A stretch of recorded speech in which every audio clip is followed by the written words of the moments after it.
Women grow up being catcalled, harassed, and often outright abused by men. This leads women to have hard boundaries with men and to hold us at arm's length. For a woman to even hold eye contact with a strange man in public is actually dangerous, so they don't generally do it. Keeping men at a distance is a literal survival mechanism. Men can feel this. We can feel how women cross the street to avoid us, how women aren't warm and fuzzy with us the way they are with one another, and it's not just women. Often all the men in our lives are on the spectrum of being cold, distant, violent, and dissociated. They don't generally role model warm, gentle, loving, emotionally fluent, holistically supportive relationships. Even their affection and support is kind of distant or objective compared to women. Realistically, the men in our lives role model how to dissociate and never process their grief and woundedness, and that's what teaches us how to interpret the distance we feel from women. Many mothers carry these hard-learned patterns into their relationships with their sons and actively harm boys by failing to heal or to differentiate between their learned patterns of keeping men at a distance for their safety and the need that their baby boys have to be held up close through their teenage years and as adult men. All of this contributes to men's sense of being disconnected, monstrous, and inherently unlovable. I completely understand, respect, and actively support a woman's choice to cross the street to avoid being close to me, and it still has an emotional impact, and a lifetime of those impacts builds up. It makes the world a colder, lonelier place. Statistically, the men around us feel emotionally disengaged and angry, and the women seem distant and scared. I can see why so many men feel like all women just hate men.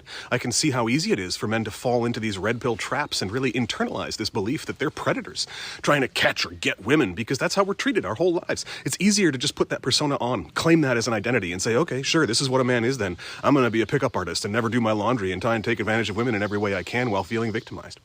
This is why so many men, when interviewed, will openly admit that they would take advantage of a woman if they thought they could get away with it. This cold, isolating, lonely world that tells us we're monsters our whole lives can very easily make us into monsters. And then we cause harm, in small ways or large ways. When we don't see this cycle and our role in it, we feed right back into it, and then we traumatize another generation of women who then have to keep men at arm's length and treat all men as dangerous predators, because quite a lot of us are. Once you see this cycle, two things happen. The first is that it becomes much easier to empathize with men who feel harmed by women, because we are. Women's necessary safety mechanisms of distance are actively harmful to men's mental health and sense of community. I don't think it's helpful to ignore or deny that, because the men talking about it know that it's true. We've lived it. When a guy says women are rude and unsupportive, yeah, you're right. Your experience of trying to say hello to a bunch of women and being ignored or dismissed sucks. That's rough. The emotional experience of trying to share how you feel hurt in a public space and being shut down sucks. And until you can see it in context, you're not actually looking at reality. It's only when you can't see that women are literally protecting their bodies and their lives that you can oversimplify it down to women being rude or unsupportive. The other thing that happens when we see this cycle, it becomes really clear that the only entry point is not women. Once you see this cycle, you see how insane it would be to ask women to endanger themselves by setting down those hard-learned boundaries that they've earned with random men. Guys, it's on us. Heal your patterns and support other men to create a safer world for women. And then, once women are safe from us, then we can start to talk about how to support women in setting down those boundaries to be less rude. Anything else is asking women to sacrifice their literal bodies and lives for the sake of making men feel better.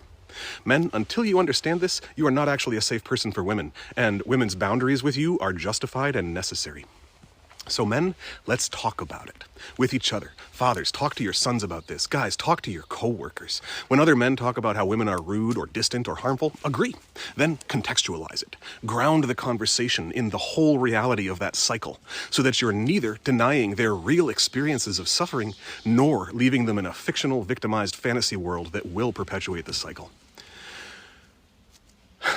Guys, if you're curious, this is what actual intersectional feminism sounds like. I learned all of this from a black feminist named Bell Hooks. I recommend her book, Will to Change, if you want to learn more.